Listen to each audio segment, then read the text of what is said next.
ajo që Koplan ka bërë është që vazhdimisht ka krijuar modele mendimi dhe modele veprimi, dhe këto kanë qenë sa strategjike aq edhe inteligjente, dhe kështu kanë arritur të influencojnë shoqërinë.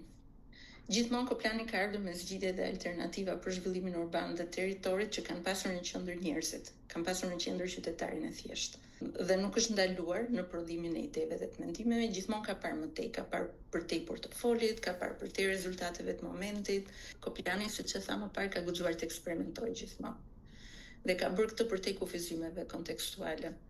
Për shembull, ne kemi punuar në kushtet e mungesës së bazave të informacionit. Dhe ndërkohë jemi përpjekur që përmes mënyrave inovative të krijojmë ato baza informacioni që na duheshin për punën tonë.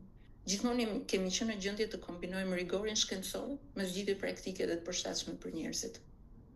Pra dihet që kur operon në nivel shkencor akademik shpeshherë mund të ketë shumë abstrakt, mendimi mund të jetë shumë i përparuar, por mund të jetë shumë abstrakt dhe jo domosdoshmërisht praktik për të përkthyer në përgjigje të nevojave për shoqërinë.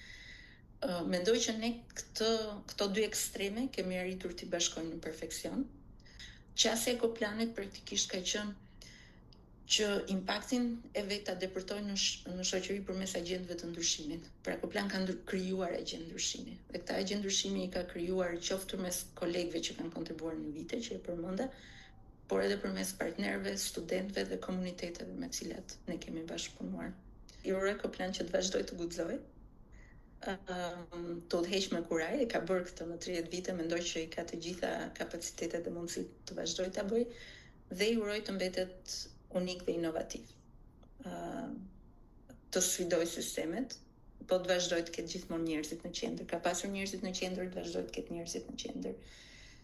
Dhe në një nivel ndoshta pak më abstrakt, do thoja që në këto kohra kaq të pasigurta dhe të paditura që jetojnë praktikisht i uroj të vazhdoj të shikoj yllin e tij të veriut.